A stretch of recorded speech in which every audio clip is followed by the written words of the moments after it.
Welcome to the Hard Rock Show. I'm Andrew. I'm Brendan. I'm Dave. I'm Nikki. I'm Jimmy.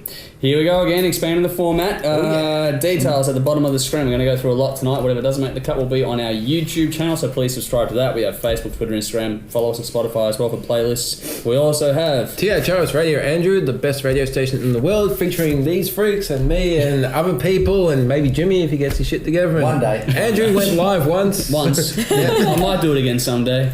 And on the 28th, we're doing our top 100 or 500, whatever songs we get, but no fucking voting, no list, no bullshit. It's just people recommend songs and we're going to play them. And the rules are for that I think it's got to be an Australian artist. Yep. They've got to be currently active and the song can't be older than 10 years old. That's right. Nice. And it is basically a case of whatever request we get, we play it. And it's just on shuffle. Yeah, that's it. No priority given. No numbers, no bullshit. It's just, we get it, we play it. The way it should be. That's it. People can make up their own mind. Just a soundtrack to your long weekend. Yeah, that's it. It's a celebration of Australian music, not a competition for Australian music. There we go. We also have sponsors to thank. So Evolution Music, Rock Guitar Lessons, Hellfire Records, Liquid Images, Sarah Campbell, Shop Fitting and Alessa Ego. Thank you for your support. Tonight we're going to go through, we got a hot topic on Spotify. Is it good or is it bad? No, it'll be contentious. We have reviews of Diablo Blvd, Josh, Todd and the Conflict, Pink Cream 69, Shadowqueen and Vandenberg's Moonkings.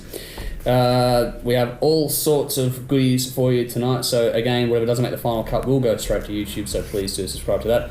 But for now though, time for a clip. Let's move along.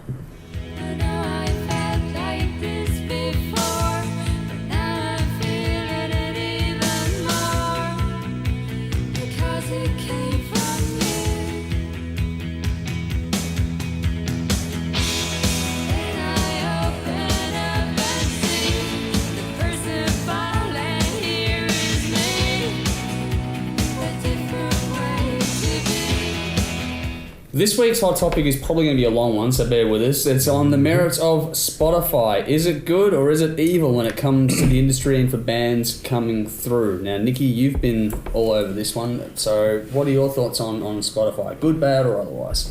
My personal opinion, I think it's evil. It annoys me that there's a monthly subscription fee.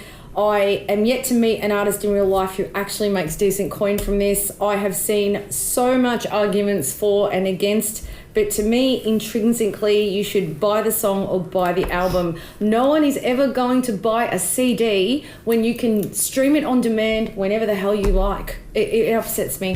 Mm-hmm. It does. Mm-hmm. I mean, look, I don't have a lot to say because I don't really know a lot about the topic. But as far as Spotify and Apple Music and all that goes, like, I use Apple Music for pretty much everything because we review so many albums that if I was to buy them all, I'd be the most broke bloke in the world. I'd be living in a cardboard box on the side of a road. So I use it for that. But being a musician, I'm okay with it as long as the musicians get paid what they deserve, which is not 0.000001, right? That's bullshit. They should be getting paid much more than that. So that's my issue with it. If they're getting paid a decent amount of money, then fine. But if they're not, then it's bullshit.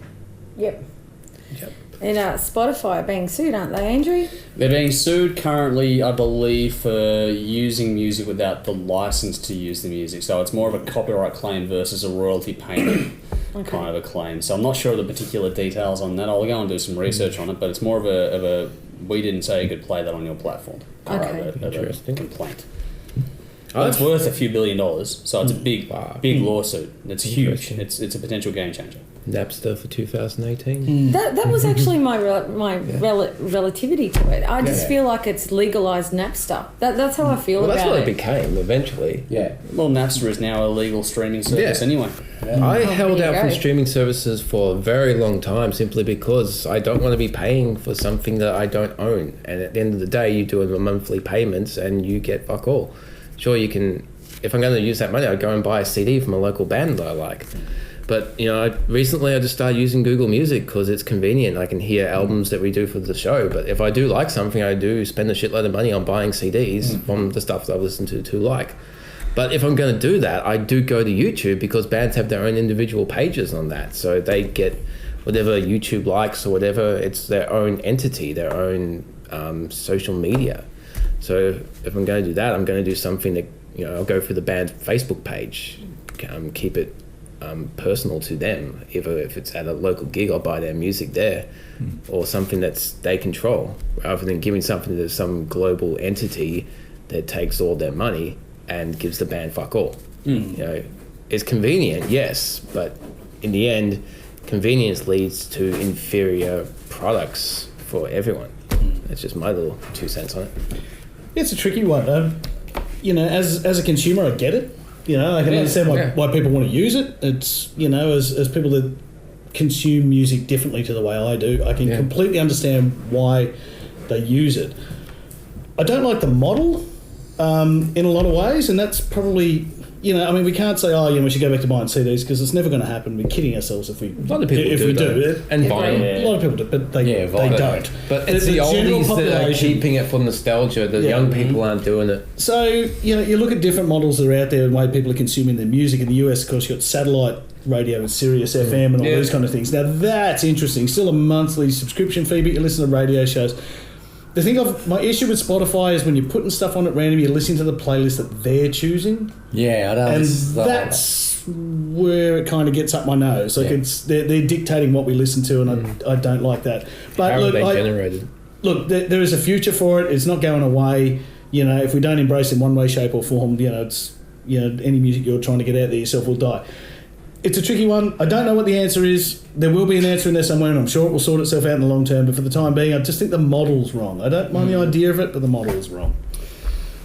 For first, on my side of it, now I'm going to be devil's advocate here. I'm going to say it's a great thing, and I firmly believe in this. Now, I know everyone's talking about the money side of it, and I completely understand and agree with that, but that's more to do with the labels than it is to do with the artists.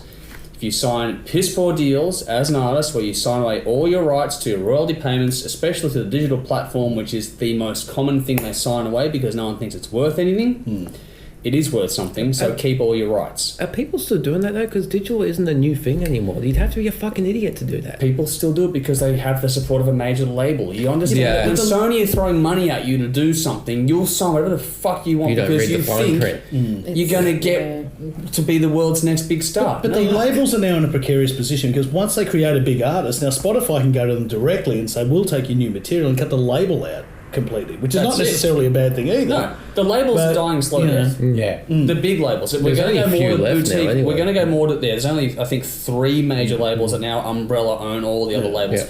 We're going to be seeing more. This all goes back to Napster and goes back to everything else, and this is all determined by the market. And this is what people need to understand at the business side of it all, is that it's always going to be and always will be dictated to by the market. The genie is out of the fucking bottle. You are not going to get rid of streaming. It's done. Absolutely. It is done. It is here for life, okay? And I'm telling you right now that if you think that you're going to have your Motley Crues and your Metallicas and all those things of the old days, you're not. That's done too. What you're going to have now is that if bands are smart, the online world is the infinite platform, okay? This is where it gets scary because you've got the American net neutrality repeal going through now, and that's bad. Big time scary. That's bad. We need to keep net neutrality. That's the most important thing going right now. That's the next battle, not Spotify, not Apple Music, it's net neutrality is the next big battle as far as I'm concerned. That's what dictates everything that happens to us as a culture, as a race, as all this sort of stuff for the next 20 years. But back on to Spotify, yes, what you were saying about it dictates what you're listening to. That said, because I use it so often for what we do, I have found bands that have only 1,500 followers on Facebook through using Spotify. Yeah. So if you use it right as a consumer, it does use the algorithm the right way for you. I've found bands that have next to no fucking following through Spotify. These are bands that haven't heard of us, we've never heard of them, but I've heard their music through a platform because I use the platform. So that alone, it has merit. It's the biggest thing that everyone says about it is the way that bands get paid. Right? That is the concern. Okay, if there's another concern with the platform, then tell me what it is. But am I right? Is that the concern that everyone seems to feel is the money part? It's the money part of it, right? Definitely. See, I use YouTube the same thing. You got the recommendations on the side. I wouldn't have the first fucking idea how to use Spotify to get recommendations for new bands. But I can teach you how to do that. Like that's not. It's That's just a the matter thing, of using though. the How many people platform. want to learn that? But I it's can not tell you hard lots to learn it. because I did some research on this because I'm very passionate about it, and the amount of particularly the younger guys that are saying they are finding their bands, yes, through YouTube recommendations and Spotify. Spotify was huge when I was talking to people, and I spoke to a lot of people, and not just It has friends, a huge market randoms. share. They are finding bands because if you like this, others also listen to. Yeah. And I will absolutely give it its dues as a tool to create exposure to people who might not come across you. I will absolutely pay that side of But it. this comes down to what people place the value of a song to be at. Okay, and that is the core argument for all these things when it comes to Napster, when it comes to Spotify, when it comes to Apple Music, when it comes to all. If you think that Apple Music are treating their artists any better, you're fucking kidding yourself. Okay, if you think YouTube do, you're fucking kidding yourself. Okay, you have to get over 1,000 views or 100,000 views to see any coin on YouTube whatsoever. I've done the research on that. It's the amount of volume through what you've created versus what actual income you make out of it is fucking pitiful. And that's across all the platforms, all of the online platforms, period. It's not about one thing or another. What artists need to make a choice now about is if they're going to be a good artist or if they're going to be famous. Yeah.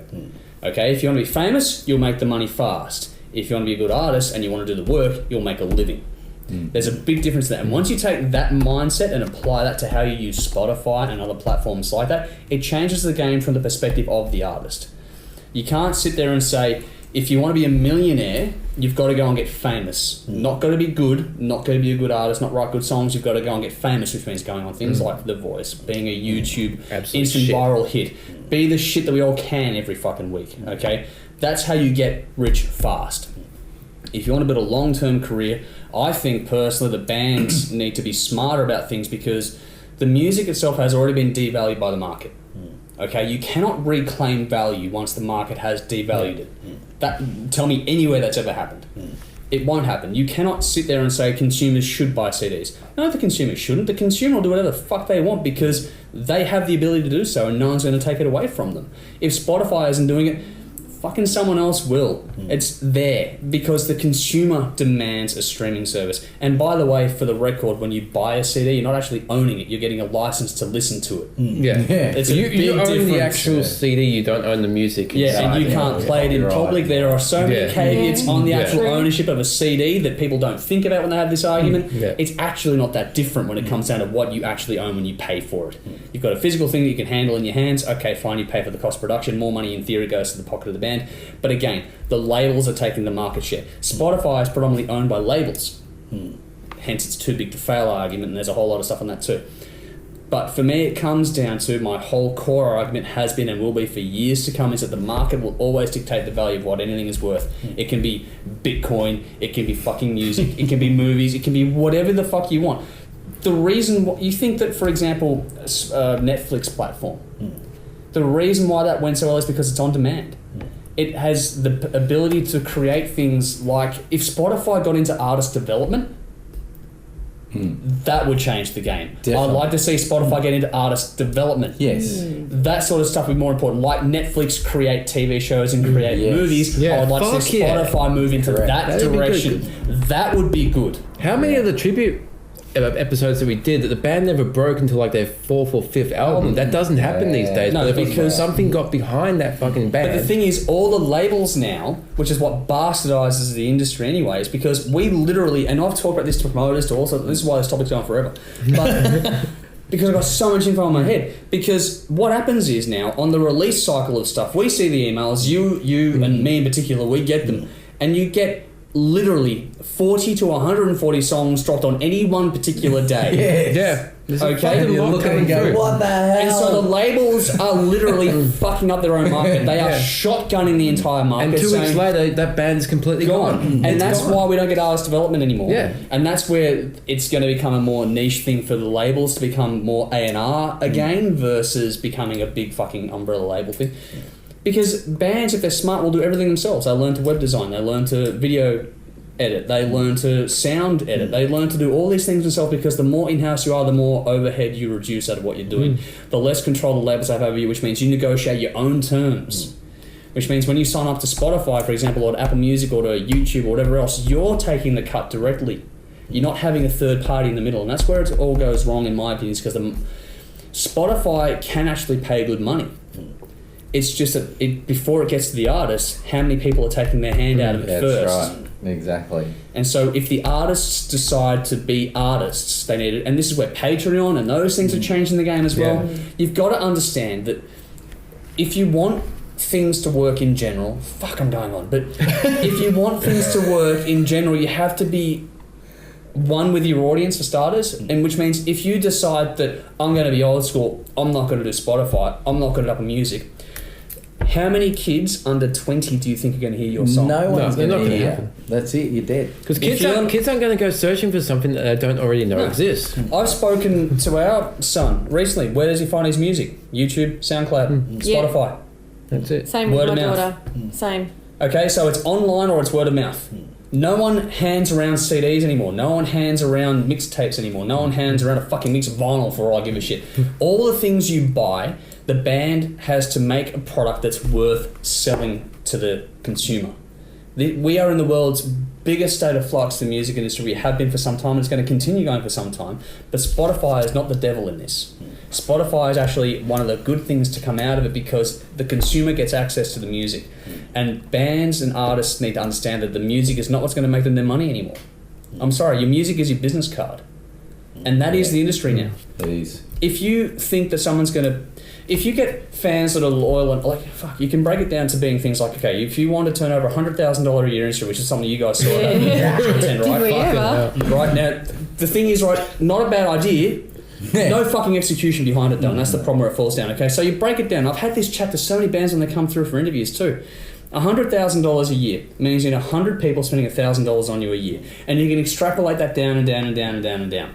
So you need to create content. You need to create product that you get enough people to buy and do those things. But you need to get it to enough people first. And if you have 10,000 followers on Facebook, for example, like we've got just over that now, you might get 100 people spending on you. You might get 100. So you're looking at, 1 to 10% of your market, of your market share, are going to actually spend money on you.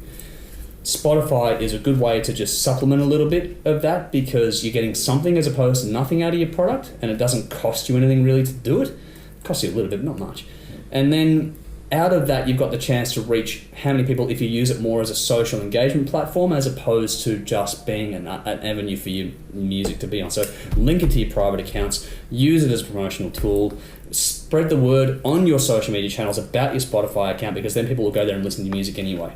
Artists that are cutting anything and everything digital out of their world or any one facet of the digital universe out of their repertoire or their arsenal are killing themselves. It's silly. It's not going to work. It's my opinion, and I know that I'm going to get lots of people that disagree with me, but the market will determine the outcome. And if you think that by not being on Spotify you're going to win the market over, they're not even going to fucking hear of you before you're buried.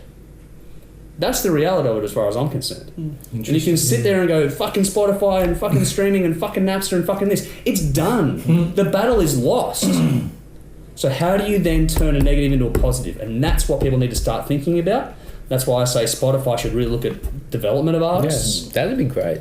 Yeah, I like what Netflix do with developing TV shows and movies. If that happened, that would be fucking amazing. Same with Apple Music. But I reckon that is the next step because they can probably go and challenge the label owners at that point in time. They don't need the labels. No. They don't need them at all. And again, they can develop stars and develop their own things. But Spotify is also much more than just a streaming platform. It now shows you when bands are touring when they're nearby. Our extravaganza event was linked on Spotify accounts. So you've got to understand there's so much more to this platform than meets the eye, and it allows you can sell t-shirts on Spotify now. It links to merch that's on sale. So if you have current deals on Spotify, you can actually find this is the current deal you got. So you can actually link your merch on Spotify. Spotify is now virtually becoming a one-stop shop. It's all getting amalgamated. So if you're not on board with it, how are you going to compete with it? Shit, I better get a Spotify account. I don't have a Spotify account either. Apple Music. But this is where everyone that sits there and bags Spotify. Yes, I understand the market share from the labels and the money and the pittance they pay. But if you're only getting 100 plays a month, who the fuck are you to think you're going to get paid for that anyway? Seriously. I mean, and I don't mean that to be disrespectful to the artist, but if you're only getting 100 plays a month, you can go through and find an artist and how many plays a month they're getting. If they got 100 followers or 100 plays per month, seriously, if you want to compare that to your fucking APRA plays, it's comparable. You're getting fuck all out of that too. So all that is no different to radio play, to all those things. You've still got to actually get people to get interested in your product, to spend money on you, to go and see your shows, to buy your merch. That has not changed. This is just another platform to allow you to do that. And my question to you was going to be exactly that, and I think you just answered it when you said that the music is a business card. If I don't agree with that, by the way, but it is what it is. No, you're just stating how you see it, and I understand you don't necessarily agree with it. My question was going to be, if the music is the calling card or the business card that gets you in the door, if you wanted to be an artist making an income from being an artist, is it ticket sales? What is it that actually generates income? Ticket sales, merch sales, things like licensing. The next big thing for me, in my opinion, is bands licensing their songs. So, for example, look at the online gaming world. Online gaming and online animation, they are the two fastest growing industries in the world right now, and they're not showing any signs of stopping because every fucking kid and their dogs are on gaming. And I mean this. So if they can get the royalty payments sorted out for online gaming, like there's got e-gaming is so big that the AFL teams are now making e-gaming sports teams. I don't know if you're up to date on that too, but even the AFL are getting into e-gaming. Like I said, this is going for a long time. It's not going to TV, it's going to YouTube. But that's it for the Hard Rock Show. But if esports is such a big thing, then bands need to find a way to get into that, because there is millions of dollars in that market that's untapped. If you go through YouTube comments, and go how many people say, there's a trend on YouTube comments now to say, so-and-so brought me here. And they'll say a video game brought them here. That brought them here. That is how kids find music these days, is via video games and via TV shows and things they're watching online on demand. So licensing agreements for your music versus handing over all your rights and royalties are the next thing to make money out of. Because then if you can negotiate to take points like you used to do with Sir Alec Guinness negotiated for points. He didn't want a direct payment to do Star Wars. He said, I'll take 1% because I'll do this as like a fucking swan song thing. Made more money than any other fucking movie ever done, because he took points on it, a percentage of the profit, versus taking a one-up payment. If you negotiate down those terms, which is not new to the industry at all, then that's how you think of it. Don't think of the short-term gain. Think about how you set yourself up long-term. So your merch, your ticket sales, your licensing, where you can put your music to be heard by people that are actually going to use it for jingles, fucking whatever else. That's where advertising is not going to go away. So how do you get your song to be used in advertising? Those things are all there. They've always been there. That doesn't change. There are still ways to make money out of music. That's why songwriters make more money than the actual artists do. All those things are there. They haven't changed. They haven't gone away. You've just got another platform to use, and that's what Spotify is good for. Same with Apple Music. So I don't know if I've changed your mind at all, but at least hopefully for those people that are fucking so anti-Spotify, it's not funny, open your mind a little bit. Because the market dictates it anyway. I've said that a few times, but that's not going to change. Interesting. If you're like a band that's got a Spotify account, can you tell whereabouts in the world? Yes, you can. Ragdoll have been putting up posts saying where their top listeners are right now, so you can use it to gauge where to tour next. That'd be really interesting, because I'd like to know. Like, we all bang on about the local scene in Melbourne. I don't know shit about Sydney. It'd be like fucking Finland and be going on about their bands, and like one or two might be influencing Australia. I know a couple of them. But then you got a couple in America, like fucking Kilco. Their social media, that they're on. They know what they're doing. But then there'd be a whole bunch in fucking Seattle or something. I don't know what the hell they're doing. So is Spotify getting it out to different countries, or are people just going in their own circle? I think it comes down to because the more you listen to Spotify, the more it shows you what fits into your line of thinking, sort of thing. So same with YouTube, for example. The more you use YouTube, the more, or Netflix or anything else like that, all those algorithms are set up because they want you to stay on their platform. So they notice that. Understand that Facebook, YouTube, Spotify, all the platforms are the same. They are like great big fucking poker machines. They want you to stay with their platform. That's exactly how to look at it. So if you understand the game that's being played with you as the consumer, then you as the consumer or the artist can then use the game to suit your advantages more. So the more you use a product while you might be against it, the more it actually benefits you, because you're able to get more of what you would be interested in out of that. So actually, instead of looking at things like Spotify and YouTube as the devil, actually investigate the platform and the actual applications and uses for it. Like I said before, you didn't know that touring and merch was on sale on Spotify. Does that change the game for you guys a little bit? You know, we'll make me look at it. Well, see, fine. You know, so it doesn't matter. Like, if even, and I didn't actually set it up at all. It was just a case of, because there are all these things that are so already in the wiring of it all, so to speak. The Hard Rock Show's end of year extravaganza, I had to go and actually change things when our lineup changed to get our lineup adapted to suit what it was, because it was showing up in Spotify with the wrong lineup, the old lineup. Wow. So when a band uploads a song, they'd have to tag it pretty much to the letter of what it is, so they would be piggybacked on something. That's where bands should already be aware of that anyway. With what you represent. But if you want to exist in this day and age, you need to be on top of that anyway. Is it like YouTube where you have to have a certain amount of followers or numbers before you start getting recommended? So No. Spotify's actually better than YouTube. I found artists that have fuck all following, fuck all listening, fuck all anything, and I found them because of the music links. Okay, so Because Spotify might actually be better. If I'm listening to YouTube. this and you're listening to this and this person's listening to this and all of a sudden they all cross over on this artist and they actually spin, because Spotify will tell you how many songs you skipped in a year. Right, I got my year-long stats and it tells me how many songs I skipped for the year. So if you're listening to a song all the way through, or if you skip it, it acknowledges what you're doing. So you as the consumer influence what you're getting out of it. So if you skip a song, it goes, okay, I don't like that one. We want to keep you on our platform, so let's give you something you want next. And so the more people... The thing is that the way... scary in a way. But it's already here. I know, Big Brother again. It's already... Big Brother has been with us for fucking 10 years. I know. Okay? But this is just another manifestation of it. So you can fucking forget that shit. It's already well and truly... That genie's out of fucking Pandora's box is well and truly open, folks. But the... Fuck, this is going for hours. Can I vape on this because it's going to... Yeah, go for it.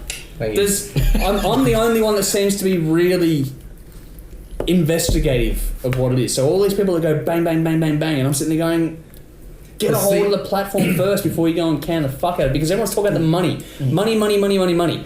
And this is where it comes out of the artist mentality of, do you want to be famous or do you want to be good? Do you want to make a living or do you get really, really rich? If you want to get really, really rich, you're going to sell everything you fucking got, sell your soul, a whole lot of it to get whatever the fuck you can. If you want to be good and make a living, different world. Use Patreon, use your streaming, use YouTube, use your merch, use touring. Be smart about how you do it, which means actually investigating your analytics and knowing where to plug your next tour. So if you know that you're big in Spain right now, fucking do a tour in Spain. Don't tour fucking Wangaratta. It's not going to fucking grow your audience. This is where it comes down to effort versus reward for everything you do, not just for your music and all that sort of shit. It just comes down to effort versus reward. So if you know that touring 500 metres down the road is not going to do shit for you, but it's easy for you, so you're going to do it anyway, you're not going to fucking cut it. You'll keep doing the same pub dive gigs for the next 20 years and you wonder why you never fucking made it, because you weren't paying enough attention to what the actual market is asking of you to do. I'm assuming that Apple Music is exactly the same. Because I don't use Spotify. No, but it'll be the same. I don't know enough in... Apple Music would have evolved to keep up with Spotify. Yeah, that's what I'm So I'm assuming that if you went through your Apple Music account, or if I went through Jodie's Apple Music account, I'd find things like merch on sale or whatever else have you. Right. It's more on the computer platform than it is on the mobile platform, but it's there. Yeah. And if it's on the PC or Mac platform, it'll eventually get completely integrated into the app platform anyway, because that's where everything's going anyway. Right. And this is the thing, right? This fucking thing, right? This fucking thing is an industrial revolution that's already well and truly underway. Okay? Where are the kids today? You go home, where are your kids? What are they doing? Yeah, on the phones. iPads, phones. Phones. Right. So if your music is not there, you're an idiot. How are you going to get it heard? Because whilst the older people may support you and go, fucking fly the flag, how long is that going to last? Because guarantee you generation turnover will fucking kill you faster than anything else. Music used to come on a wax cylinder many fucking years ago. Yeah, and it became vinyl or 8-track tapes and it And that does was evolve. a lot of the... But vinyl is great.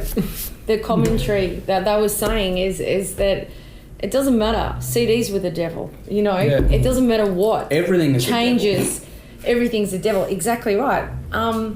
So I guess for me, it was just about the payment to the artist. That is the thing I stress But out this is about. where artists need to look at the contracts they sign before they're going to do anything else.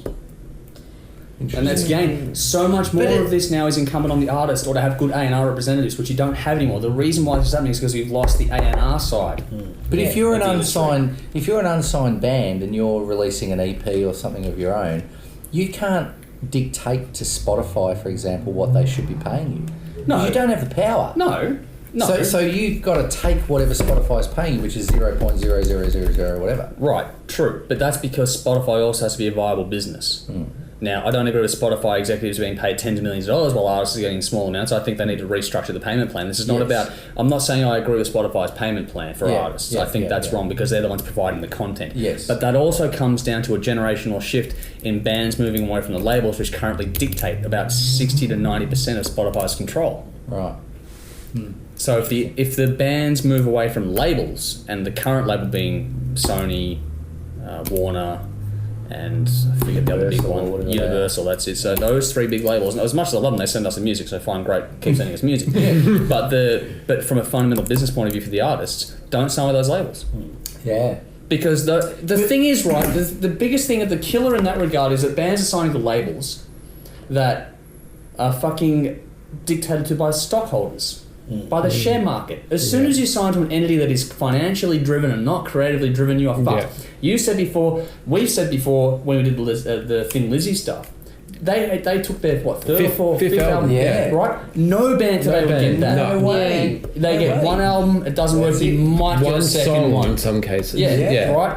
And we're talking about labels, Sony, Universal, and Warner, that are signing the Cash Me Outside girl because they know that'll make money for them on the advertising revenue that comes out of Spotify, YouTube, and all that, and Pandora, and all those kind of things. Producing the music for them is cheap. That costs nothing. I mean, because you've got auto-tune, you've got all those things. But even that, wants to say people will buy. Even if you get the biggest artist in the world, you get Rihanna. Producing the album was that shit? is cheap. Just saying. But the promotional machine that gets behind it, that shit's expensive. Yeah. So it's when they don't get their payback on that. I mean, anyone can get the studio and make that music. We know that. Yeah. I mean, anyone can do it. It happens here. It happens all the time. But the promotional bandwagon that has to get rolling behind it, that's a whole other kettle of fish. But that's where we're in a different age now, where we have the social media at the hands of the artists, and our artists are using... Are you on Spotify? Play us on Spotify. As opposed to don't play us Spotify because we get 1,000,000,001 of the fucking cent every time we play. Who gives a fuck? Because the point is, it's about mass consumption versus small numerical consumption. Interesting. Very Spotify is for mass consumption. Then you turn 5 to 10% of that maybe into bigger sales with things like your vinyl, your merch, your ticket sales. Yeah. But you've got to get it out there first. You can have the best song in the world. You can have the best song of all time. You can have fucking tribute, right? But if no one hears it, it is like it seriously is like the line in a song. Like this is not that song. This is just a tribute to that song because they don't fucking. No one had that song down, so no one will ever hear the greatest song in the world. They'll only hear the tribute to it. Yep. That's because it was written with Jimmy's pen. But that's. And this is where I know that this has gone for fucking half an hour, but it's seriously... This is an episode, yeah. People bang on about fucking Spotify and streaming services and all these things. It's not the individual platform that's the devil. Learn to use it properly and it's fine. It's the agreements you sign in the process to get to that point. Okay. Yeah. And it's, again, like I said, when it comes down to that, it becomes about mass consumption. So you got to worry about growing your audience, which means producing. Like, I'm not a fan of King Gizzard and Lizard Wizard, but they put out fucking 5 albums in 12 months, and look at the fucking profile that's getting them right now. They're huge. Everyone fucking loves them to the point where I put up a post on it and people were thinking I was bagging them. It's like, no, I just wanted to ask a question. Is it too much or is it fine? And consumers are taking that volume now. If consumers are taking 5 albums from an artist in a year and they're all saying it's fucking great, I haven't listened to them, but if people are consuming it... Toe Hider's on the same thing. They're doing a song a week. Yeah. We had... Is it 49 songs you have to listen to? Yeah. Patreon. Dave from Destroy, she said, did a song a week for a year. You know, again, through Patreon and all that sort of stuff. Use the platforms that are out there as opposed to bickering against... You're not going to beat the system. No. So use the system to your advantage. Be smart about how you play the game. Don't fucking hate it. You're not going to win.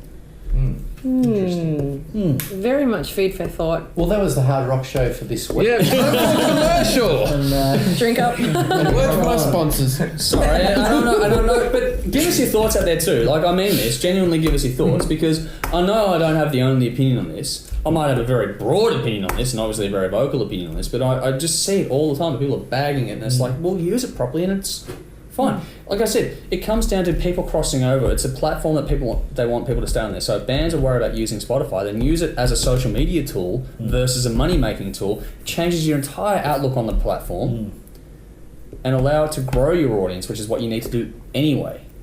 Because 100 people in Melbourne aren't going to support you in a career. No. True. Definitely not. No.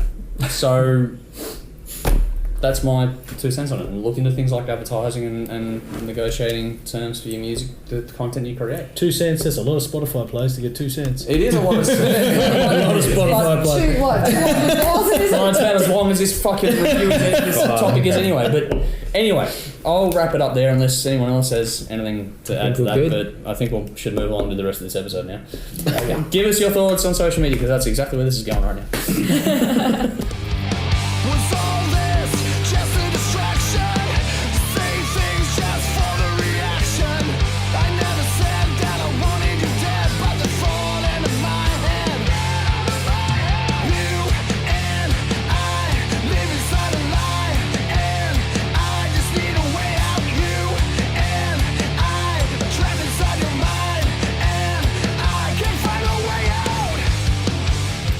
Diablo Blvd with 0 Hour. We're finally getting to the reviews after our epic fucking topic.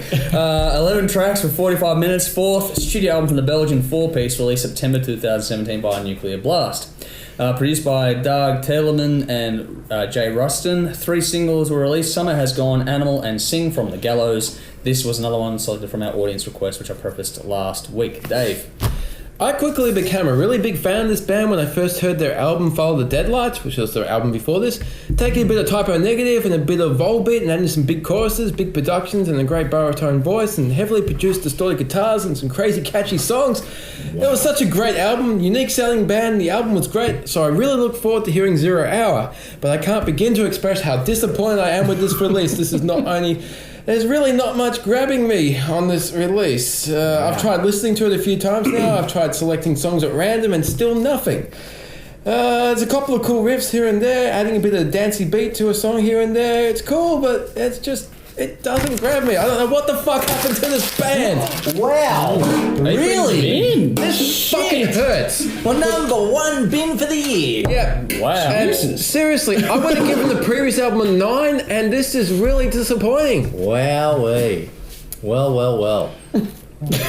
Follow that. What do you want to do? Okay, it's up to you. I mean, you're the experienced campaigner. All right, stuck it. Okay. I've never heard of this band and I know nothing about them, which Listen is probably to their previous good. album. Yeah, it's probably good because of what he just said. But this one, the more I listen to it, the more I like it. I tried. I really tried because I love the previous album. It's not really metal as such, but it kind of is. No, I reckon it's pretty heavy. There's Different kind of heavy. It's different. tonally heavy. Heavy rock, heavily produced industrial rock. There's something different about it, a bit of a polished electronic feel in parts. I did love the production, very big sound. I've got written down here, I reckon Andrew will really like this album, so I'm really interested in his review. Yeah, you might be right. It's dark but catchy. The vocals add that impression for me as well. There's a little bit of an Ian Astbury Volbeat, like you said. Those low tones in the vocals. That one there for me. Really suit the feel of the music. It's got a bit of a prong feel to it as well, I thought. Go on. Definitely need to have a few listens to let it grow on you, but it's quite a good album, one you should listen to a few times. I gave it an 8 out of 10. I had Demon Eyes and Sing from the Gallows as my standout. This is my first dalliance with Diablo Blvd. Listen to the last album. From the start, there was no doubting what continent they were from. That much was for sure. This one was a grower for me. Didn't care for it much on the first listen, but second, really got in it by the third. I'm like, yeah, this is cool. I really like what's going on here. This is good. I said, if the Cult and Rammstein had a demon baby, it might sound a bit like this. A great sounding album. I found the vocals to be a little bit too far back in the mix for my liking, but that's just me. But... The acoustic instrumental track, which is what, 00.00, very haunting and very well placed on the album. Really, Bang really in the dug middle. it. Yep. It's a really strong album with a lot going on. It did grow on me though. So first time through, didn't care for it. So I don't know how many times you listened to it. Quite a few. Okay. I got this album fucking months ago, actually. I've been listening to it for a long time. I'll get back to it. Like I said, I tried listening to it through a few times. I just started picking songs at random, but no, it just didn't do anything for me. I gave it 8 out of 10. I like The Song Is Over, Sing from the Gallows, and Demon Eyes. Seriously, check out their previous one. I will. Okay, Dave, we'll all check out their previous album, okay? Just calm your farm. I can't. Put it in the bin, you can't speak anymore. For me, oh, he's going to grunt all day now. Fucking hell. All right, fans. Ask Julia how good I am at grunting. That was grunting. Julia, I dare you to correct that in his homework. Okay. Fans of Killing Joke and Typo Negative will really like this one. Hence, I quite enjoyed it. Yeah, I do get little tastes of things like a Perfect Circle or Tool, a bit of Fear Factory, Rush and Shinedown as well in this. Any prom? No, not prom. Not prom. No, Jimmy. Okay. No prom. No prom for you. There's quite a lot of melody on this one. Some killer riffs as well. If you like rhythm, then this is one to check out. It's got some good hooks too, though. The lead work isn't so much in the solos as opposed to providing interesting counter melodies or highlights to what's going on.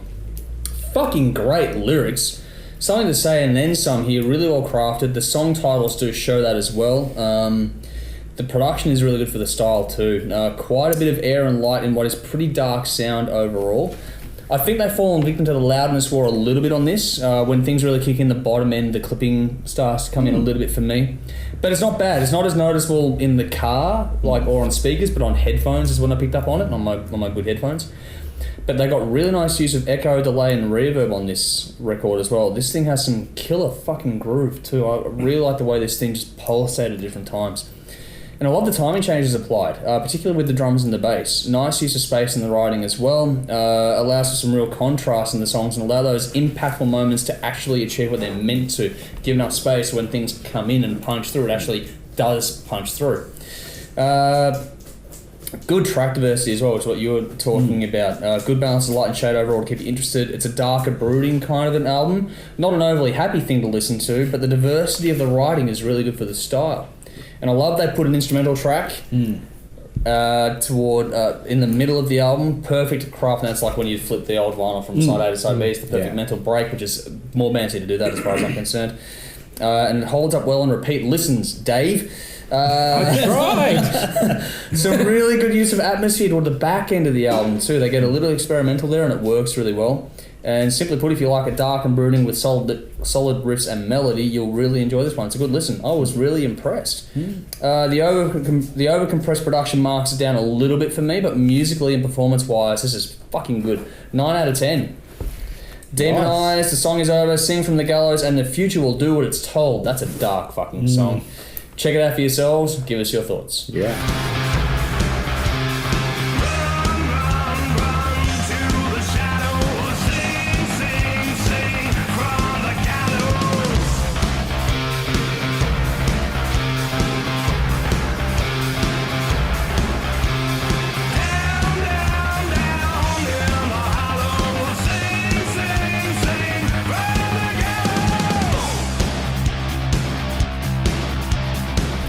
Josh, Todd and The Conflict, Year of the Tiger, 11 tracks for 36 minutes, debut album from the US 4-piece, consisting of members from Buckcherry.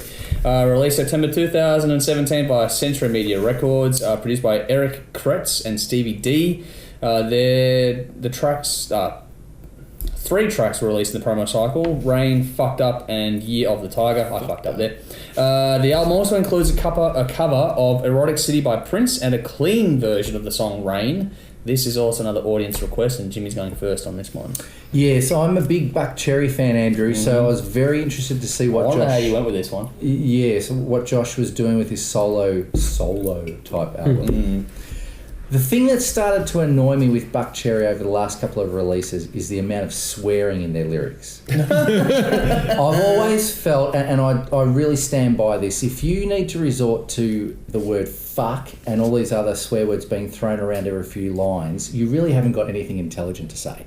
Ouch. Again, then why are you on this show? Well, I haven't said anything intelligent in a decade. Again, there's a lot of fucks being thrown around here, and to be honest, it does put me off. Wow. It puts me off. You've got to be smarter than that. This album is different to Buckcherry in that it's heavier overall, a couple of slower ballads that are quite good, but it does have a different feel to Buckcherry's music, and I like that. It is different. Yeah. I get a Rage Against the Machine feel to some of the songs. I'll agree with that. Especially The Conflict, rap rock in parts. That was a great fucking song. When Josh is not carrying on like a dickhead with all of his fuck this, fuck that, he's actually a really You love good the fuckhead beat, didn't you? Yeah, he's actually a really good singer and he can capture a song really well. I wrote over the page on this. His pen didn't run out either. It's a short album and I like that. It's punchy and straight to the point. There's some killer songs on the second half of the album, I thought. The production is great. He sings really well overall. Fans of Buck Cherry should definitely check it out. I just wish that he'd stop with the whole fuck. Because it really is getting on my nerves. But I did give it an 8 out of 10. Old man yells at cloud. Yeah. I had Push It, Erotic City, The Conflict and Rain as my songs. Nice. Oh, fuck. Who's next? Okay, I'll go next. What an angry sounding album this is. Energetic and frantic playing, and Todd just spits out the vocals with perhaps more venom than we've heard before. Great punchy, hook-driven rock songs, awesome use of profanity. Especially in the song Fucked Up. He just delivers it in a way that makes it real, and that song would go over really well live. It would really get the audience moving. It is fun. Fuck, it is fun. I said earlier he just spits out the vocals, but that's not to say there isn't some moments where he's singing really nicely on this album with some laid-back tracks like Rain. There's a lot of menace in the words he's saying, so he doesn't always have to rely on saying fuck. Yeah, well, that's my point. But he doesn't need to say it. But it would be a one-trick pony if he just did one thing. Diversity. He has to do different things. But he is a one-trick pony to me because everything's fuck. But it's not everything, because Rain, he doesn't fuck. He doesn't fuck in the Rain. Anyway. It's been a long night.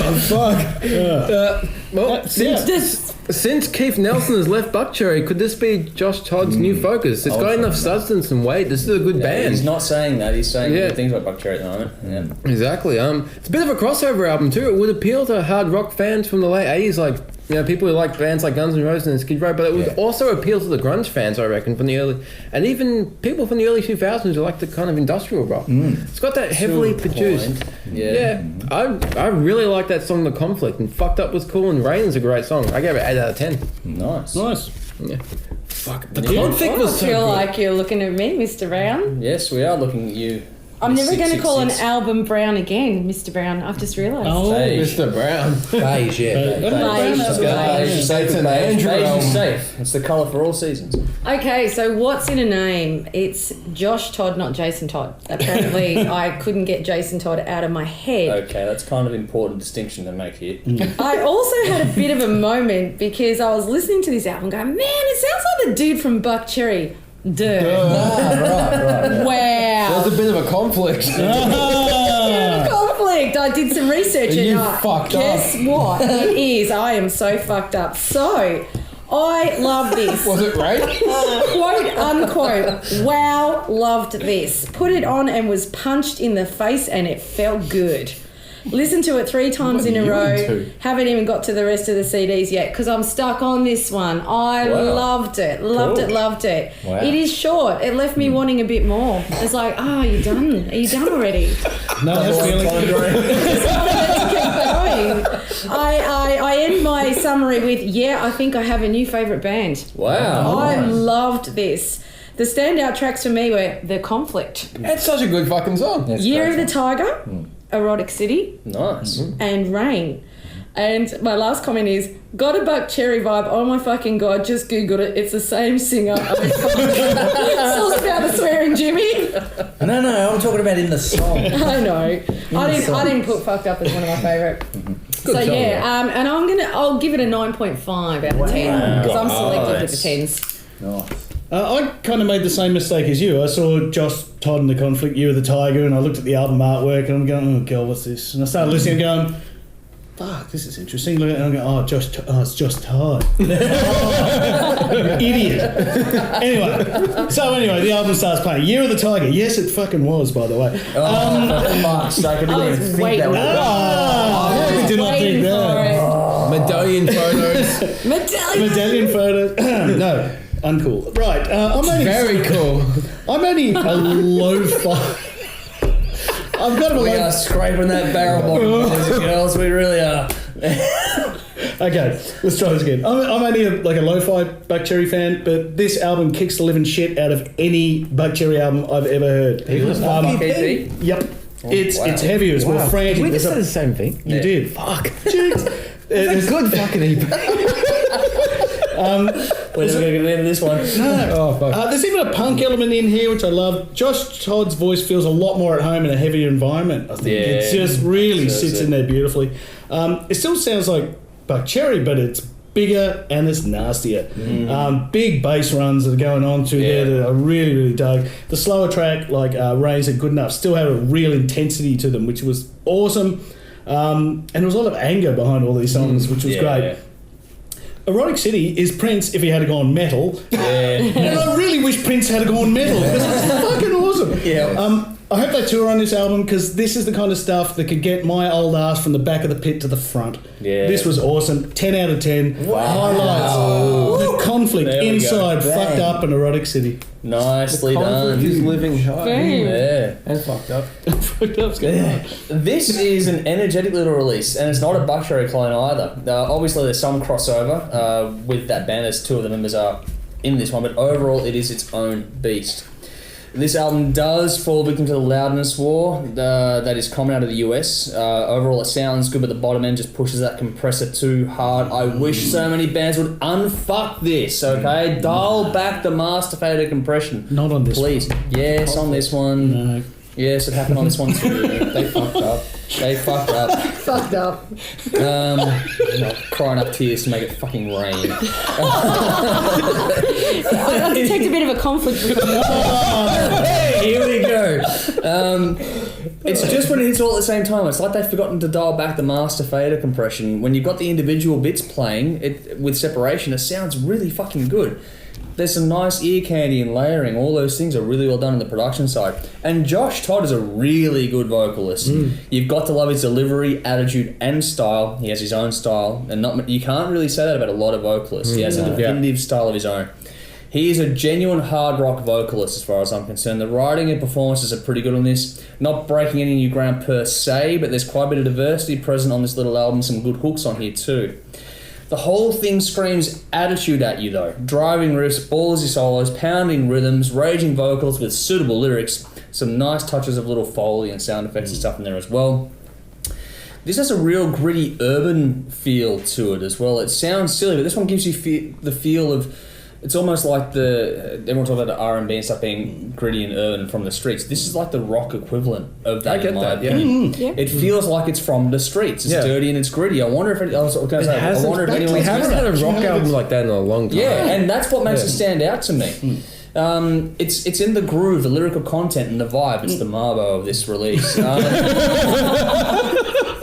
It just feels like a working class record. And we don't get many of those anymore in the hard rock genre. It lacks the polish that we get out of so many other hard rock records. This is the real fucking thing. This is what rock is meant to sound like. For example, the production on the acoustic guitar is pretty much none of the sparkle we get these days. It's a stripped back sound. It doesn't sound the best. No, but it sure as fuck sounds real and believable. It's like a beat-up old guitar being played around a bunch of friends. Yeah, that's what the acoustic guitar sounds like on this record, and that's sort of symbolic of what the whole thing sounds like. It's attitude to me. I fucking love it. Honest. That's the good word for it. I reckon this would be a lot of fun live. I get the impression this is an album that Josh Todd just gets let off the chain, whereas Buck Cherry is sort of held back a little bit by the other members of the band, unless we're talking about the Fuck EP. So cool. Great album flow on this as well. It's a quick listen with a done well cover and a double up, but overall it flows well, holds up on repeat listens, and is a good short, sharp shot of real fucking rock. I'd probably still prefer Buck Cherry as a general rule. However, I will be hoping for more from this particular grouping, and it's not just one to blow off some steam, because this album is certainly great for that. This is all about the feel. I gave it a 9 out of 10. I picked Fucked Up, the uncensored version of Rain, Good Enough, and Atomic were my standouts. Check it out for yourselves. Give us your thoughts. Cool.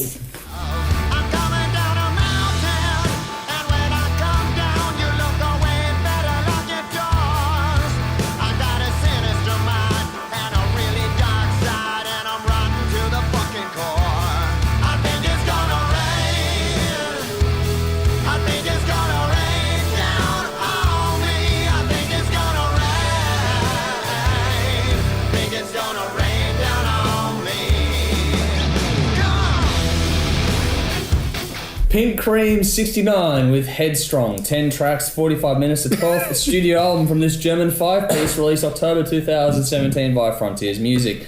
Produced by the bassist Dennis Ward. 5 tracks were released for promo: No More Fear, Path of Destiny, Man of Sorrow, We Bow to None, and Walls Come Down.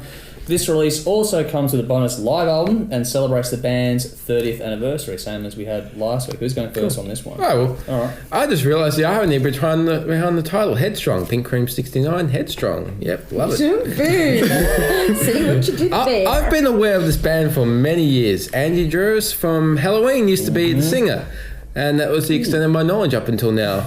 I have never heard any song from this band at all.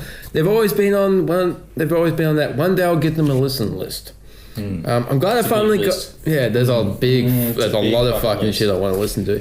I'm glad I finally got around to listening to this album because it's actually pretty good. Although not really what I was expecting. With the name Pink Cream 69, I was thinking they'd be a bit more 80s rock glam metal style. You know, maybe Steel Panther or The Darkness, but they're actually more along the lines of traditional heavy metal with some upbeat songs and in-your-face guitar solos. The singer stands out too. I've no idea who this guy is, but he's got a really great voice. David Redman. Dave Redman? Okay, cool. Yep. Very strong operating vocals, the type you would expect from the type of heavy metal, classic heavy metal traditional stuff. I'll be going back over the albums to check out more of their history, but I have to say this actually sounds really cool. This band should tour with Symphony X or Avantasia with what's his name? Tobias Sammet. Yeah. 8 out of 10. Walls Come Down, No More Fear, Path of Destiny, and Vagrant of the Night. Nice. Yeah, very cool. It is Headstrong. I'll let it crack. Okay. Here we go. Pink Cream 69. I never even heard the name. Really? Which Wow. Anyway, so with the name like Pink Cream 69, I was expecting we were going to get a bunch of 18-year-old punk rockers out of Bairnsdale or something. It turns out they're a German metal band formed in 87 and have, 12 albums? Yeah. Yep. Shows you how much I don't fucking know. We all know shit. That's okay. Yeah. So, yes, anyway, look, it was a really good sounding album, but I kind of felt like I'd heard it all before. Individual performances are all great. The album sounds great, but basically I would have been much happier listening to a Halloween or Scorpions album. Did you know he's from New Halloween? No. When you said Halloween? No, that's interesting. Isn't that odd? Anyway, I gave it a 7.5 out of 10. The highlights for me were Whistleblower, Path of Destiny, and No More Fear. Okay. Go on, Nikki. All right. Token female is in the house. All right. Hey, when I said before it was off the record. Yeah. I just put it on the record. Yep. Pink Cream 69. Or down. This is articulate down, and eloquent as I get. Eloquent. Oh, here we go. Eloquent. Eloquent Pink Cream 69. Really fucking good. Every song a toe tapper really dug this. I am a woman of many words. No, this is literally what I wrote. It is. The funny thing is you're getting Jimmy to verify what you wrote. Yeah, I know, yeah. Standouts. Rating. No More Fear. I think I was meant to write anthemic. Anthemic? I've written I wrote good progression of songs, so clearly it took me on a journey. I'm going to go with that's where my head was at the time. Man of Sorrow and Vagrant of the Night. And the score I would have given it if I had written it down is actually 8 because it's really fucking good. It's really fucking good. All right. Could have used without all the fucks, to be honest. I've got a couple of their early albums, this band. There was an album they put out called Sonic Dynamite, which was really cool way back, and I've got that. 30 years have been going. They just keep releasing consistently fine albums. Great musicians, fine singer in David Redman, great melodies, catchy songs, modern sound. David Redman sings fantastic. He is great. I think he's been in a few other bands. He's got a few projects going around. Yeah, he's very busy. He's got a pretty big discography. Good voice. I'm going to have to check him out. Some of these songs are very radio friendly. THRS Radio might play them. But yeah, we will. Yeah. My only gripe on this album, there's a track called No More Fear, and that goes straight into the next song called Man of Sorrow, and they're so different. There's this stop, and it ruins it for me, and it's really annoying, but that's just a very small gripe. Overall, the production is great. Songs are strong. Performances are what you'd expect from such fine musicians. It's really a strong hard rock metal album. This band just keeps on keeping on, 30 years, going strong. This is one of their best albums. I gave it a 9 out of 10.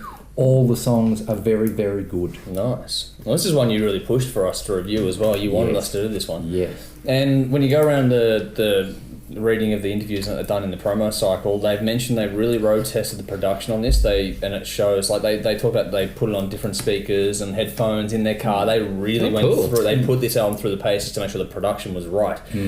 And it shows. This sounds fucking great. And more bands could really learn from this one, as we found out the last couple of weeks for me. Some seriously good, tasty guitar work on this. Great riffs and leads that work really well with each other. The bass and drums do exactly what they're supposed to underneath that as well. David Redman is no slouch vocally. He's not a blistering, wailing kind of a vocalist, but he's got such a strong presence and he delivers with solid conviction and plenty of talent. The harmonies are really well done on this as well. And the writing, like the production, is pretty damn good. Everything sits right and the hooks are damn good, just as are the lyrics. It's also in the layering. Again, with the production and writing, the whole thing, it just screams balance to me. It's really thought out. You can tell a lot of effort was put into every aspect of this record, and it shows, in my opinion. The production may be a little bit bottom heavy. I would have liked a little bit more in the top end, but the vocals come through really well in that area. My gripe is pretty minor, as overall this is remarkably well balanced. And it's one hell of a complete package overall. I, for one, am probably guilty of overlooking this band far too easily. Good album craft as well. Great use of peaks and troughs with the slower tracks placed in just the right spots. It's not a boring listen at all, and the length is just right. This is one worth the 4-year wait, I think it is, between albums for this band, so it's worth that wait. This outfit is really good.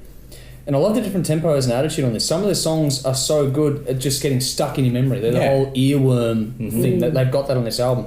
And this one holds up really well under repeat listens as well. Not a dud track, and the sounds are pristine. And I love the acoustic guitar in Vagrant of the Night. That was so well done. The other good thing is that even though this is a band celebrating their 30th anniversary, this doesn't feel like a band trapped in its golden era. No. This sounds really damn fresh and contemporary. Another band that's really been able to move with the times. A lot of bands can learn from this one. I strongly recommend this to anyone that likes melodic hard rock.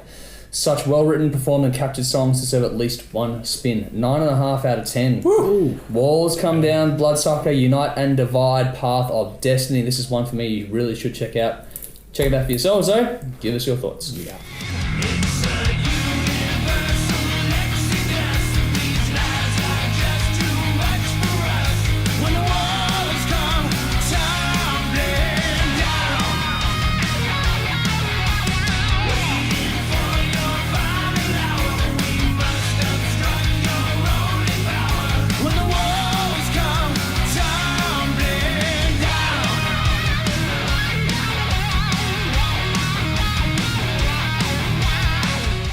We've been joined by Jodie with this week's gig guide. Hi all.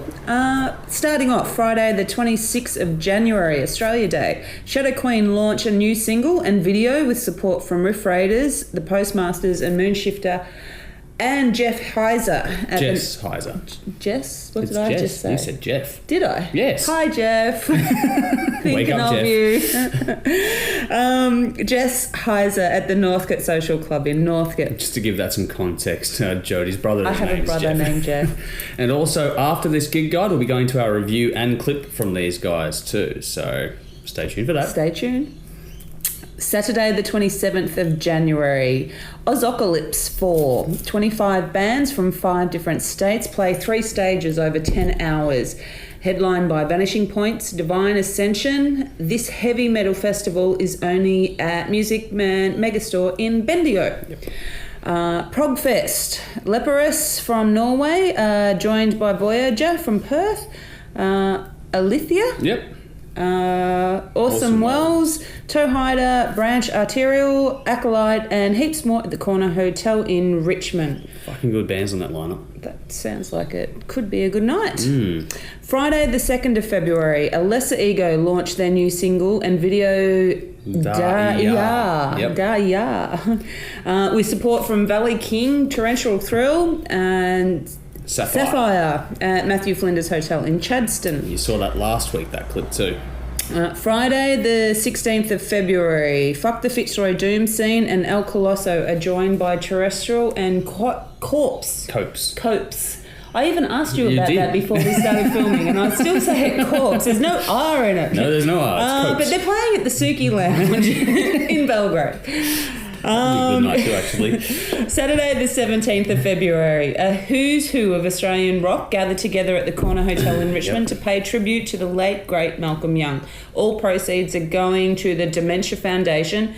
Appearing on this bill are members of the Susie Quattro Band, Powderfinger, Mondo Rock, Stars, the Screaming Jets, the Angels, Electric Mary, the Whole Lot of Rosie Band, and many, many more. Yeah, it's huge. It's going to be massive. Jinx. Saturday the 10th of March, Arcane Saints launched their new single Something Real at Cherry Bar in Melbourne with support from Earl and Jarface. Yep. Friday the 16th of March, Back in the Day, the Metal Years, Powerslave, Kill 'Em All, Metal Days, along with guest metal DJs at Max Watts in Melbourne. Andrew Hawke, I think, is doing a DJ set, and those tribute bands were tributes to Iron Maiden, Kill 'Em All, and then Metal Days is like just a mishmash of all that stuff. Moving on to internationals, Overkill touring here in February and March. Download Festival is in March. LA Guns are touring in May. Robert Plant is here in April, along with Gwar. Just to stipulate, they're not touring together, just touring at the same time. that would be a really weird lineup. Yeah, so the way it was written the first time I was reading it, I was like, are they really touring together? No, not together.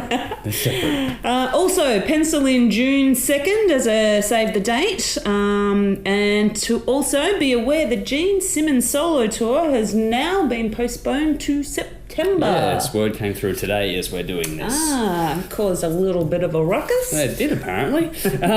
Now, next week's episode, we have our top 10s of 2017, which is a 2-hour presentation that was filmed at Whole Lot of Love Bar in Brunswick. It was a shitload of fun. Not everything's going to make the cut, so please subscribe to our YouTube channel to get the rest of that.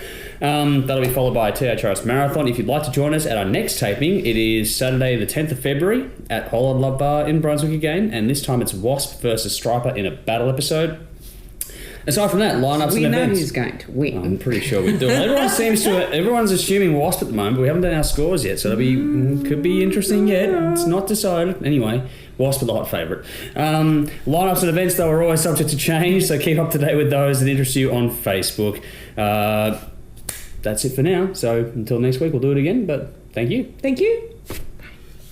Shadowqueen, Living Madness, 11 tracks, 41 minutes, second studio album from Melbourne, 3-piece, released independently September 2017.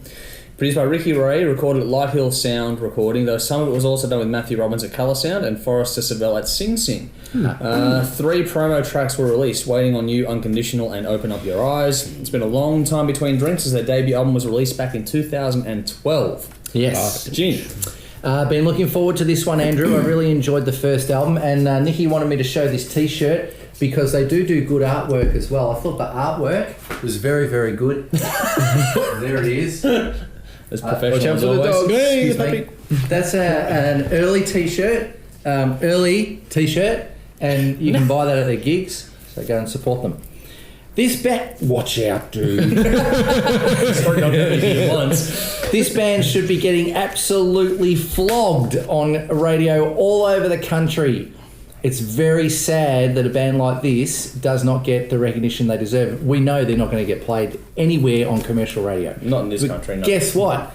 THRS will be flogging it. Yep. Robbie Zanna is one of the best singers going around in this country. I fully believe that. Her voice is sublime. She is the star of the show for me on this album. Wow. Really mature songwriting, straight up rock, modern, catchy, sing-along music. The production is fantastic. I didn't know that Ricky Ray did it, but I was listening to it in the car the other day. I thought, I bet you Ricky Ray's had something to do with this. Yeah, but there you go.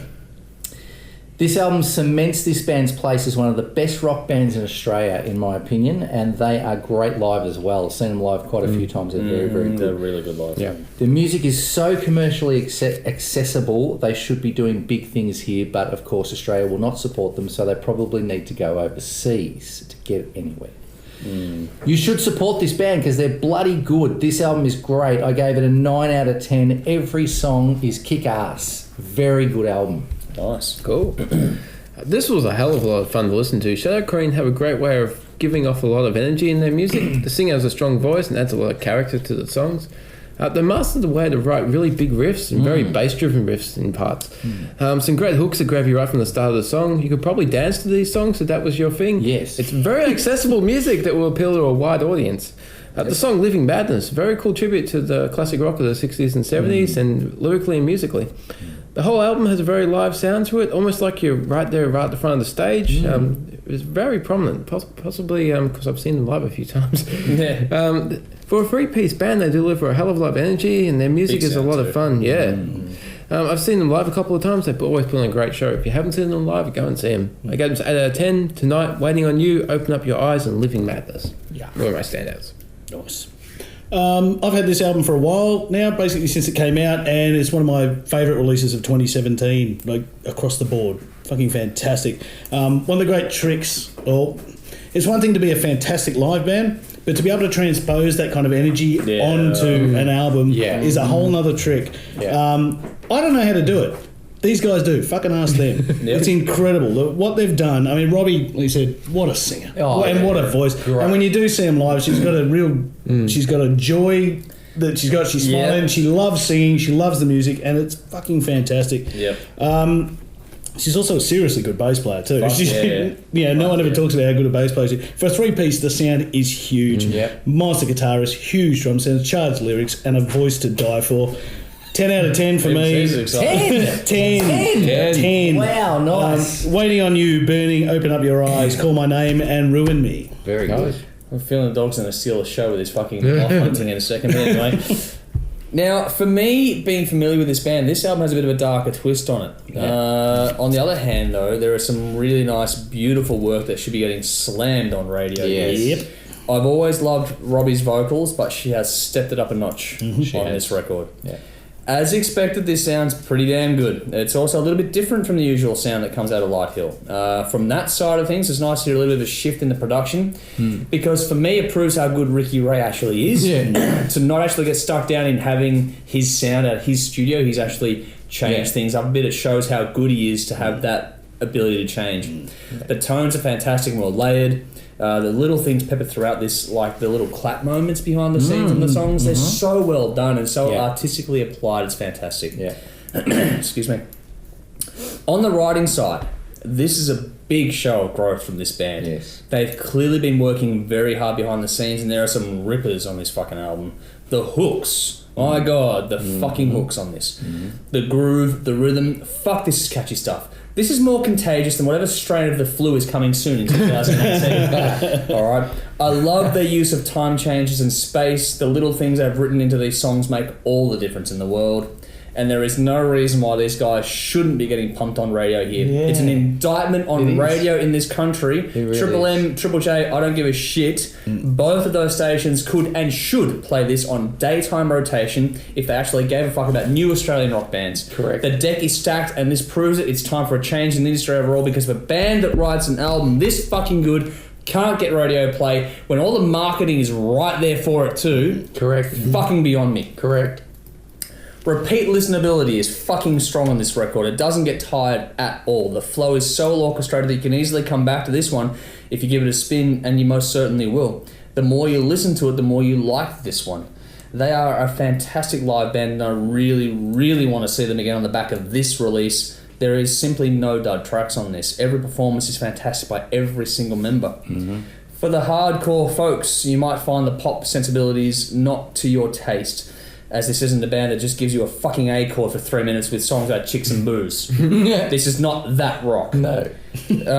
For me, though, that element in their writing actually puts them a cut above, because it's not easy to walk that line between being a genuine rock band and appealing to pretty much anyone. And they've nailed it. It's maturity. It's a fine line to walk. Make no mistake, though, this is a genuine balls-out rock band with a genuine rock record. This is pretty much the modern rock record that could and should take this band to the highest level. If you like classic yet modern hard rock, then you need to get this album. There is no valid reason, none at all, that this album couldn't make this band as big as its peers like Baby Animals, the Super Jesus, Divinals, etc. Yeah. What a sophomore release. There is really something for everyone here. 10 out of 10. Wow. Waiting on You, You and Me, Sacred Ground. That was a great song. Stars and Open Up Your Eyes are my standouts. But simply put, listen to this album. Check it out for yourselves. Give us your thoughts.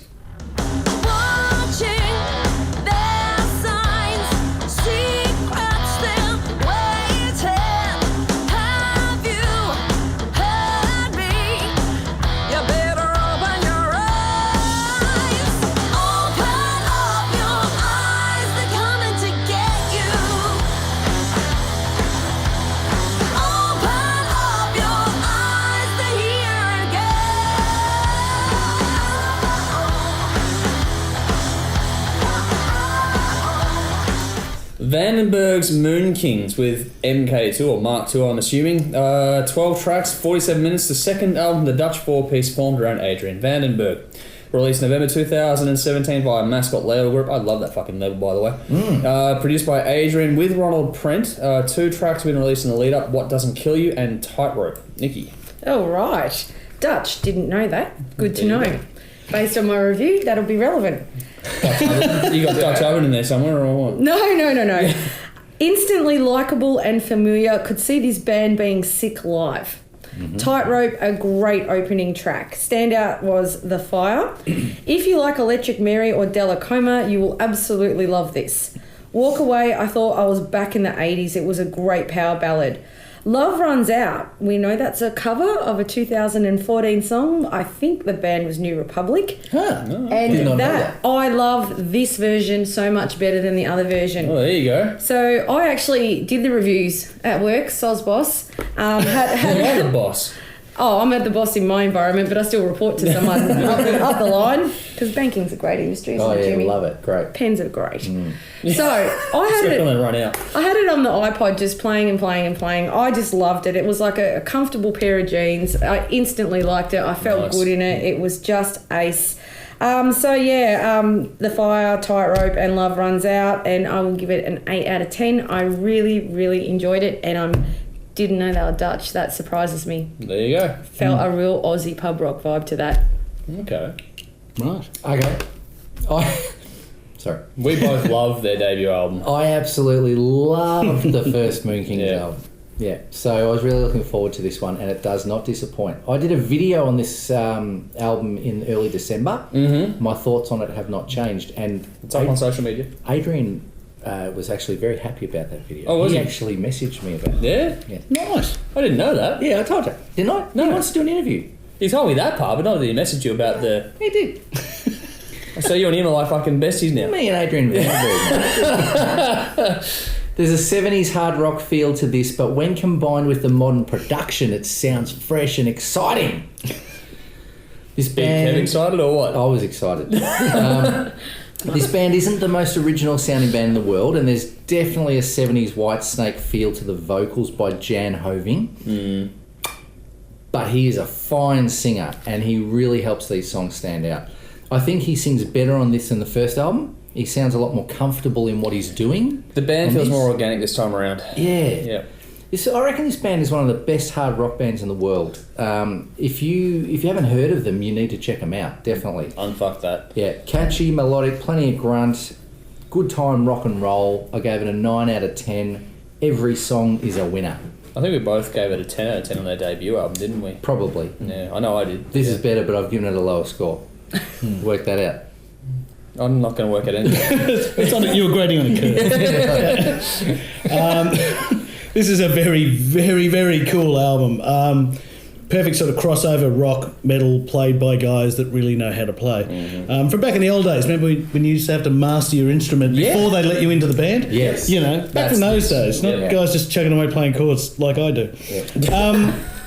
Look, this is all that good stuff and a whole lot more. I got a very Whitesnake sort of slip of the tongue era, which was true. Ironically, he didn't play on it, but he did write, I think, a lot of stuff. He found some hack called Steve Vai to fill in on him on that album. Did an okay job. Stevie, baby. Anyway. Really nice use of shifting guitar sounds. I think mid-song, they're almost going like from single coil to humbucker, and it was really, really interesting, but not badly. Again, not something you couldn't do live. It was just really, really cool. great use of tone shifts and everything. I loved it. It's a very guitarist kind of an album. This it is. It's definitely guitar porn, really. Look, very 80s, 90s hard rock played by brilliant musicians. I also gave it a 9 out of 10. Highlights were The Fire, Ready for the Taking, Reputation, and All or Nothing. Nice. Well, as I was saying before, first off for me, Jimmy and myself both loved the debut album, 2 or 3 years back now? Yeah, a little while ago. Yeah. I've been waiting for this one a long time. This one picks up where the last one left off overall, but it's a little more straight ahead this time around, I thought. The production is pretty fucking good. Nice and even. Might be a touch too compressed. We all know that I'm a nitpicker on that. Not quite enough headroom overall. It is a bugbear for me. I pick up on it and I just can't let it go when I hear it. It's just, there are so many tools available to artists these days that they shouldn't go down that path. But it happens. I get why, because everyone goes through the different processes and they want to get it to be as big as possible, but just everyone should just dial it back a little bit. Less can be a lot more, people. It does, however, really capture that vintage sound and vibe, and the way the vocals shift forward and backwards in the mix is really well done. Nice little touches altered in underneath the listening focus, like flesh out the sound. So the same thing applies with things like the layering of delay. There's great use of the overall production tools, so your delay, your reverbs, your panning on stuff, all that sort of stuff. The way the production, aside from the compression, the way that's been applied to capturing what this band is doing and how it becomes another instrument to what they're doing, done well. Solid, well-written lyrics, as is the norm for this band now in the second release. I love their storytelling. Really well done. They've got a bit of attitude on this one, more than the debut as well. There's a bit more sort of, we're going to just sort of stick it to you a little bit. They're more comfortable. Yeah, and that's what I was saying before. This one feels much more organic than the debut did. The debut was great. It was fantastic, but it was obviously a little more constructed. This one is more of a jam band kind of vibe by comparison, but just as good. And I love the rhythm section. The bass and the drums hold this down well. So good. Fucking the guitar does the same thing, but adds all the colour and flash that you want it to. What's also really cool is how the different individuals get to shine a bit, take the lead at different points of the album. Heaps of talent, but it all serves the songs first, and they'll get that moment to shine, like I was saying. Well written, performed across the board. It's not boring at all. And Jan Herbing is a fantastic vocalist, perfect for this band. Is it Jan or Jan? Well, he's Dutch, so it'd be Jan. Jan, sorry, Jan. Such a classic... Called him Jan. Mr. Nelson won't mind. Jan Herbing is a fantastic vocalist, perfect for this band. Such a classic style and sound. I could listen to his voice for days. Oh, yeah, he's great. You can just listen to his voice. Yeah. The way this band incorporates space is really well done, and the addition of string sections suits the band really well. Got to give a special nod to the composition overall. It's got some really great groove as well. I'd love to see this band live. I don't think they'll ever come here, but fuck, I wish they would. You can see how good it would be. Just, it's a nod your head, tap your feet feel to the whole album. The track order is really good, well thought out, nice placement of the softer moments. They counterbalance by the groovier ones, give the peaks and troughs that you want. It won't get any radio play in this country. No. It's a fucking shame. But you can imagine this song going well all over Europe, the US, where they appreciate this genre more. Genuine classic rock done right and brought into today with style. Good hooks on here too. Nice use of the female backing choir vocals as well. There were no hooks for me quite as good as the debut, like Leaving the City or whatever it is, like leave this town. Leave this that town. Song, fucking, they didn't beat that song on this record. No, but there is some good fucking moments on this one, and when Adrian decides to show off with his vocals, it fucking works well. That said, there are some still very catchy moments on this one. It's got some great repeat listen value. And it's not a case of second album blues at all. It's really damn good. It's just, for me, they set the bar so fucking high with the debut, you were never going to match it kind of a thing. That's all. Simply put, if you like classic rock but haven't checked out this band yet, you need to unfuck that right now. I gave this a 9 out of 10. Love Runs Out, Angel in Black, All or Nothing, Walk Away, and New Day were my standouts. Check it out for yourselves. Give us your thoughts. War doesn't kill you, makes you stronger. You're a survivor, the mindset to carry on. War doesn't kill you, makes you stronger. You're a survivor, the mindset to carry on. You're just getting stronger.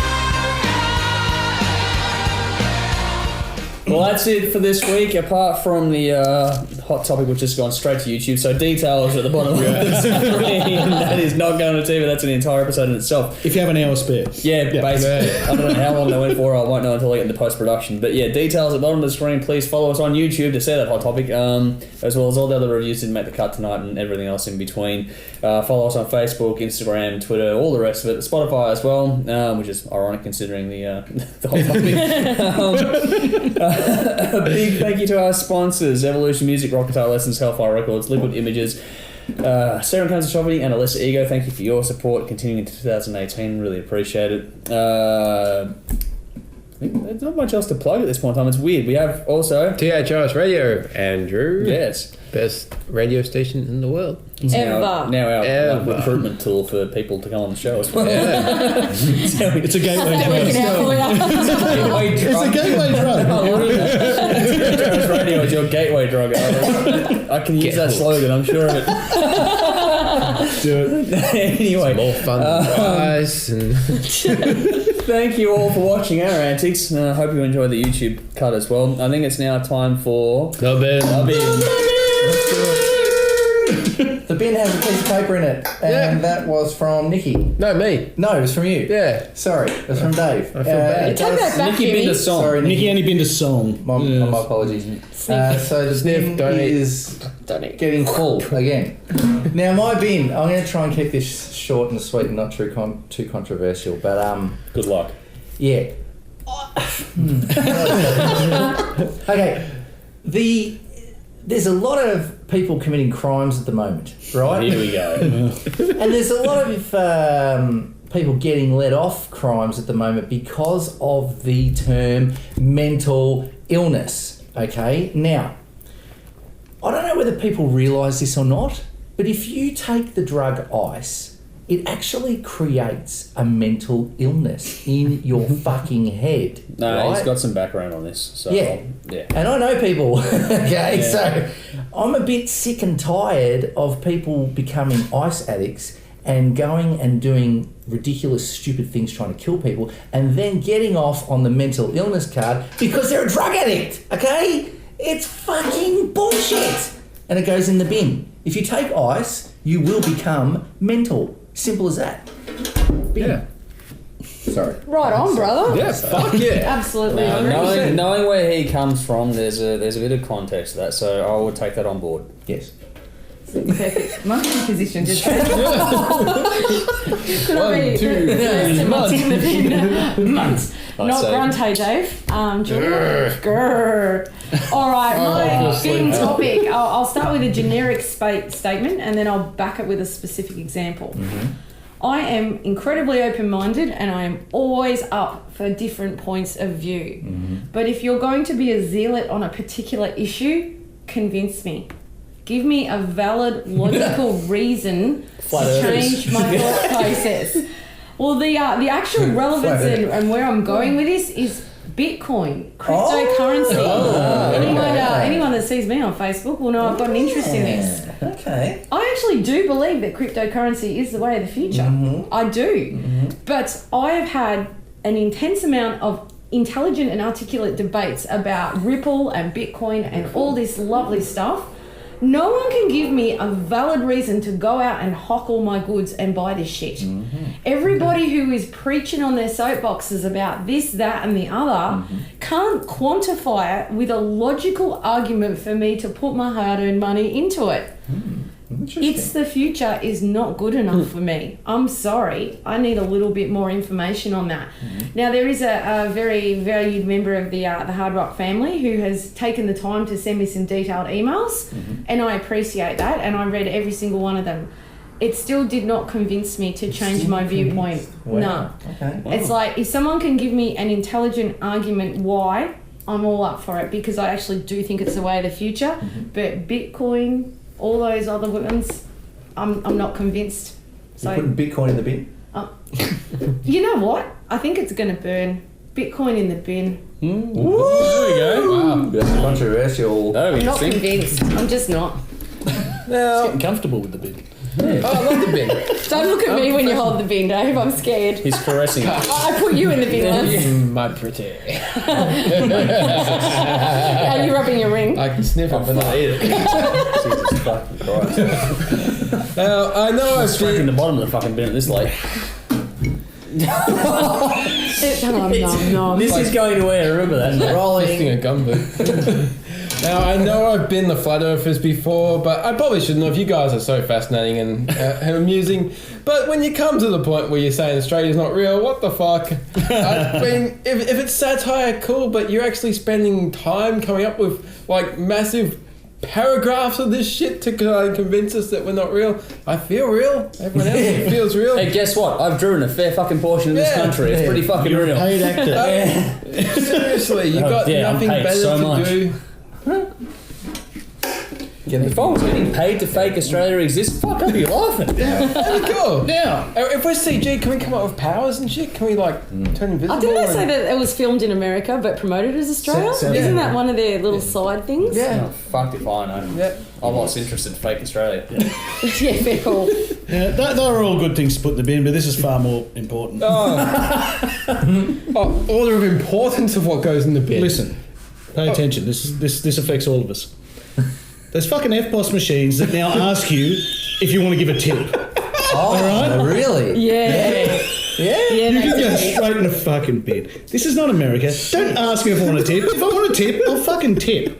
Alright? Don't come to me with your fucking hand out. You want a tip with the fucking get fucked. An FPOS machine, really? Absolutely. In the bin. That's a thing now, apparently. Oh, shit. I haven't seen that yet. See? That's quality binage right there. Alright, I'll see your quality binage and actually go one further. Here we go.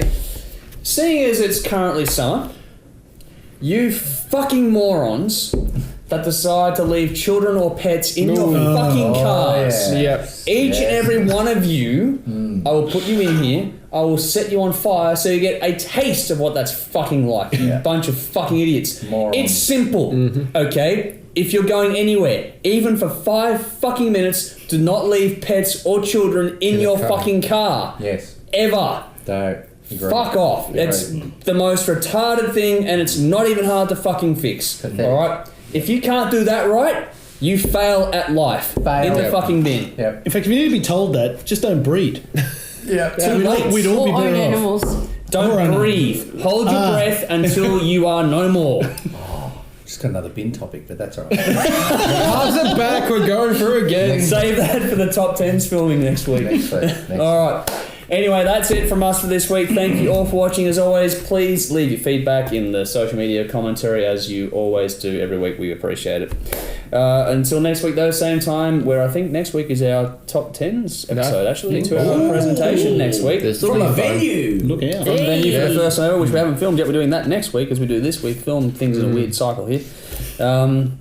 Wish us luck. We'll find it out. It all turns out next week. Until then, though, I'm Andrew. I'm Brendan. I'm Dave. I'm Nikki. I'm Jimmy. As always, Drink up.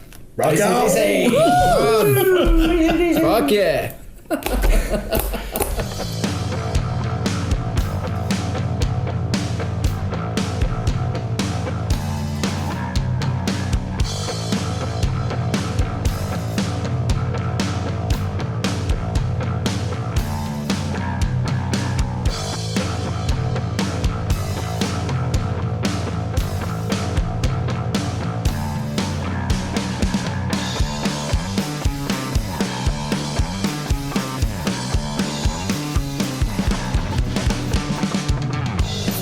I think we're going to develop the Hard Rock Show video game, right?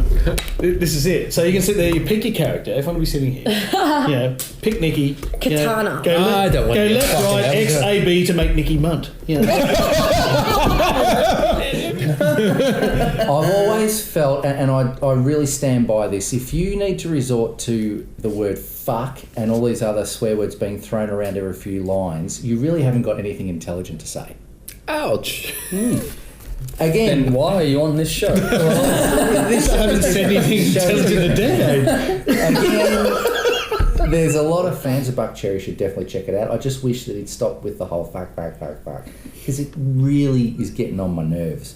But I did give it an 8 out of 10. Old man yells at cloud. Yeah.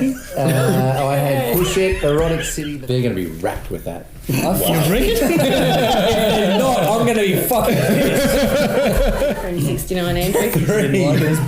3. All right. Someone's a squirter. 2. And here we go. headstrong. 1. Yeah. Go. Get a cream for that. 3, 2, 1. Go. Pink.